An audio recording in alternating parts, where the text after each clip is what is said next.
అనంత భక్తి సనాతన ధర్మ ఛానల్కి స్వాగతం. ఓం శ్రీ గణేశాయ నమః. ఓం శ్రీ సరస్వతియై నమః. ఓం శ్రీ గురుభ్యో నమః.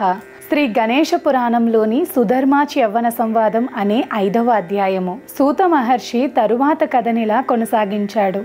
ఓ మహర్షులారా, తండ్రి ఆదేశమును మీరలేని హేమకంఠుడు తన తల్లి అయిన సుధర్మను ప్రేమగా సమీపించి ఇలా అన్నాడు. ఓ తల్లి, నన్ను ఇలా ఒంటరిని చేసి వెళ్ళటం మీకేమన్నా న్యాయమా?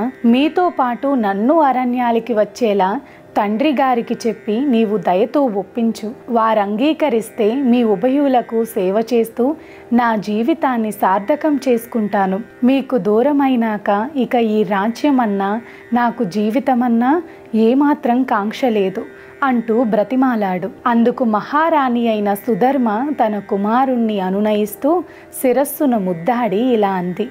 నాయన, తీవ్రమైన శారీరక అస్వస్థతకు గురై ఉన్న మీ తండ్రి ఇందుకు ఏమాత్రం ఒప్పుకొనరు. పైగా అది ధర్మ విరుద్ధం కూడాను. నేను మాత్రం మీ తండ్రి గారిని సుఖాలలో అనుసరించినట్లే ఈ బాధలలో కూడా తోడుగా ఉంటాను. అదే నిజమైన పతివ్రతకు ఆచరణీయం. కనుక నీవు ఇక ఏమాత్రం ఆలస్యం చేయక మీ తండ్రి గారి ఆదేశానుసారం మన నగరానికి వెళ్ళి ఈ పరివారంతో పాటు వెనక్కు మరలటం శ్రేయస్కరం అంటూ నచ్చ చెప్పింది. సూతుల వారు ఇలా చెప్పసాగారు. ఓ ఋషులారా, ప్రేమపూర్వకమైన తల్లి అనునయ వాక్యాలను విన్న హేమకంఠుడు ధర్మబుద్ధితో తన మాతాపితరులకు ప్రదక్షిణ నమస్కారాలు చేసి తన పరివారంతో తన రాజ్యానికి వెనుతిరిగాడు. తిరిగి తన రాజభవనంలో ప్రవేశించి దుఃఖంతోనూ సంతోషంతోనూ సమ్మిళితమైన అంతరంగంతో తన ప్రజానికాన్ని పుత్రప్రేమతో తండ్రి బోధించిన రీతిలోనే ఎంతో ధర్మబద్ధంగా రాజ్యపాలనను చెయ్యసాగాడు. సోమకాంత మహారాజు అరణ్యానికి వెళ్ళటం, ఆ తరువాత జరిగిన కథా విధానం గురించి ఋషులు ప్రశ్నించగా సూత మహర్షి ఇలా చెప్పాడు. ఓ మహారుషులారా, అనంతరం సోమకాంత మహారాజు అరణ్యానికి ఎలా వెళ్ళింది, అక్కడ ఏం చేసింది అంతా వివరంగా చెబుతాను. సావధాన చిత్తులై వినండి. సుబల, జ్ఞానగమ్యులనే మంత్రులిద్దరూ తనకు ముందు నడువగా భార్య సుధర్మ తనను నీడై అనుసరించగా రాజు ఘోర అరణ్యంలో ప్రవేశించాడు. వారందరూ వానప్రస్థ ధర్మములైన ఒంటిపూట భోజనం, నేలపైన శయనించుట వంటి నియమాలను పాటిస్తూ మార్గ మధ్యంలో కలిగే ప్రయాణపు బడలిక చేత, ఆకలి దప్పుల చేత బాధలను అనుభవిస్తూ కూడా సుఖదుఖాలను సమదృష్టితో చూసే యోగులెవలే మార్గాయాసాన్ని తొలగించుకుంటూ దీక్షగా తన ప్రయాణం కొనసాగించారు. ఇలా చాలా అరణ్యాలను దాటుకుంటూ వెళ్ళి ఒక సుందరమైన ప్రదేశంలో తామర పుష్పాలతో నిండిన సరోవరాన్ని చూశారు. అనేక జలపక్షులతోనూ జలకాలాడే ఏనుగల సమూహాలతోనూ తామర పుష్పాలతోనూ నిండిన ఆ సరస్సు ఎంతో అందంగా కనిపించింది. అనేక వృక్షాలతో దట్టమైన తీగలతో చుట్టుకొని ఉండి చూడటానికి ఆహ్లాదం కలిగించేదిగా ఉన్నాయి. అక్కడి చల్లని సుగంధ వాయువులు ఆ సరస్సు మీద నుంచి వీచి ఆ ప్రశాంత పరిసరాలు మనస్సుకు ఒక అనిర్వచనీయమైన ప్రశాంతతను కలిగిస్తున్నాయి.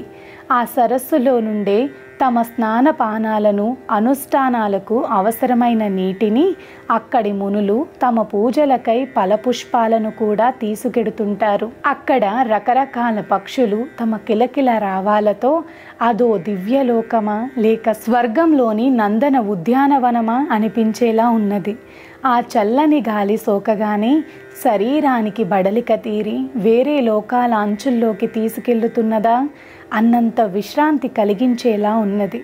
ఓ ఋషివర్యులారా, అలాంటి సుందరమైన మనోజ్ఞమైన సరోవర సమీపంలోకి చేరిన రాజు తన మంత్రులతోనూ భార్యతో కూడా కలిసి విడిది చేసి అక్కడ తన స్నాన సంధ్యాధికములను నిర్వర్తించుకొని సమీపంలో లభించిన కందమూలాలను భక్షించి ఆనాటికి విశ్రాంతి తీసుకొనసాగాడు. ప్రయాణపు బడలికతో రాజుకు అక్కడి ఇసుక తిన్నె పైననే కంటికి మంచి నిద్ర పట్టింది.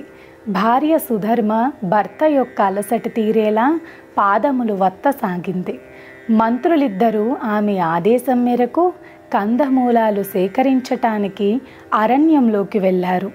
ఇంతలో అక్కడికి వచ్చిన అద్భుతమైన ముఖవర్చస్సుతో బ్రహ్మ తేజస్సుతో కుమారస్వామియా అనిపించేలా వెలిగిపోతున్న ఒక ఋషికుమారుణ్ణి సుధర్మ చూచింది. తనలో తాను ఇలా అనుకున్నది, ఆహా, ఈ మునికుమారుని వలన నా మనస్సులో గల అభీష్టములు తప్పక నెరవేరగలవనిపిస్తున్నది. నెమ్మదిగా అతన్ని సమీపించి ఇలా ప్రశ్నించింది, ఓ ఋషికుమారా, నీవెవరువు? ఇక్కడికి ఎక్కడి నుంచి వస్తున్నావు? నీ తల్లిదండ్రులు ఎవరు? దానికి ఋషికుమారుడు ఇలా బదులిచ్చాడు. సుధర్మ ఋషికుమారుల సంవాదం. ఓ తల్లి, నేను భృగుపుత్రుడను. నా తల్లి పులోమ. నీటి కోసం ఈ తటాకం వద్దకు వచ్చాను. నా పేరు చ్యవనుడు. ఓ తల్లి, నీవెవరువు? ఈ ఘోరమైన అరణ్యములోకి ఎక్కడి నుంచి వచ్చారు మీరు? నీవు సేవిస్తున్న ఇతడెవరు? ఇతని శరీరం ఇలా వర్షాకాలపు మేఘంలా స్రవించటానికి కారణమేమిటి? ఏ పాపకర్మ చేత ఇతని శరీరం ఇలా దుర్గంధభూయిష్టమైంది? ఇలా క్రిమికీటకాదులచే పీడింపబడే శరీరంతో ఉన్న ఇతడిని నీవు సేవించటానికి కారణమేమిటి? నీవా అతి సుకుమారివి. అపురూపమైన సౌందర్యం నీ సొత్తులా కనిపిస్తున్నది.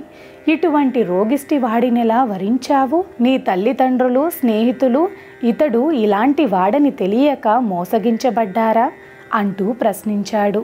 అప్పుడు రాణి మహాపతివ్రతాయైన సుధర్మ ఇలా బదులిచ్చింది, ఓ ఋషికుమార, సౌరాష్ట్ర దేశంలో దేవనగరమైన ఈ పట్టణానికి రాజైన ఇతడు నా భర్త. సోమకాంతుడు ఇతడి పేరు.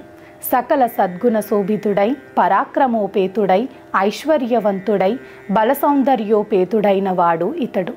నీతి శాస్త్ర విశారదుడు. ప్రజారంజకంగా చిరకాలం రాజ్యపాలన చేసినవాడు. అనేక రాజ్యభోగాలను నిరాక్టకంగా అనుభవించాడు. పురాకృత కర్మవశాన ఇతడికి భరింపరానంతటి దురావస్థ సంప్రాప్తమైంది. అందువల్ల తన రాజ్యభారాన్ని కుమారుడైన హేమకంఠునికి భుజస్కంధాలపై ఉంచి ఇద్దరు మంత్రులైన సుబల, జ్ఞానగమ్యులతో ఈ ఘోర అరణ్యంలోకి నాతో పాటు ప్రవేశించాడు. మంత్రులు ఇరువురు కందమూలాలను సేకరించడానికి వెళ్ళారు. నాయన, ఈ అరణ్యం అనేక క్రూర జంతువులతో కూడినది కదా. రాక్షసుల, భూత, ప్రేత, పిశాచాలు కూడా సంచరించే ప్రాంతం ఇది. అయినా ఇక్కడ ఎవరు మాకెట్టి హాని తలపెట్టడం లేదు. ఎందుకనో మాకింకా దుఃఖానుభవము మిగిలి ఉన్నందున ఊరకున్నారేమో. మా ఈ దుఃఖానికి అంతే కనబడటం లేదే. షడ్రసోపేతమైన రాజోచిత భోజనాలెక్కడ? దొరికినంతటితో సరిపుచ్చుకోవలసిన ఈ కందమూల భక్షణమెక్కడ? అయినా ఈ కందమూలాలే ప్రస్తుతం అత్యంత రుచికరములుగా ఉన్నాయి మాకు. దరిద్రులు, తాపసులు తినే ఇటువంటి ఆహారం శ్రీమంతులకు జీర్ణమవటం కష్టమే కదా. హంసతూలికా తల్పం మీద పరిచారగణం యొక్క సేవలందుకుంటూ నిద్రించే ఈ ప్రభువు ఈనాడు ఇలా కటిక నేలలపైన ఎగుడు దిగుళ్ళుగా ఉండే ఇసుక తన్నెలపైన సేద తీరుతున్నాడు. చందనం, పునుగు, జవ్వాది మొదలైన సుగంధ ద్రవ్యాల చేత పరిమళించే ఈ మహారాజు శరీరం ఇప్పుడు దుర్గంధపూరితములైన చీము, రసి ఓడుతూ దుర్భరంగా ఉన్నది. ఎప్పుడు పండిత గోష్ఠితో కాలం గడిపే రాజు ఇప్పుడు దుఃఖసాగర నిమగ్నుడై ఉన్నాడు. ఓ భృగునందన, ఈ దుర్భరమైన దుఃఖసాగరాన్ని ఎట్లా దాటగలము? అగాధమై అంతుదరి తెలియని ఈ దుఃఖ సముద్రాన్ని దాటటానికి నీవు మాకు తెప్పలాగా సహకరించి మమ్మల్ని ఈ స్థితి నుంచి రక్షించు అంటూ రాణి చ్యవనుడితో గద్గద కంటి అయి ప్రార్థించింది. ఇది శ్రీ గణేశ పురాణం ఉపాసనా ఖండంలోని సుధర్మ చ్యవన సంవాదం అనే 5వ అధ్యాయం. సర్వే జనా సుఖినో భవంతు. గోవులను సేవించండి, గోవులను రక్షించండి. ప్రకృతిని కాపాడటం మన ధర్మం. ప్రకృతిని కాపాడండి, ఒక్క మొక్కైనా నాటండి. మా అనంత భక్తి సనాతన ధర్మ ఛానల్ని తప్పకుండా సబ్స్క్రైబ్ చేసుకోండి. మీ ఫ్రెండ్స్ అండ్ ఫ్యామిలీ మెంబర్స్కి వీడియోని తప్పకుండా షేర్ చేయండి. నమస్కారం.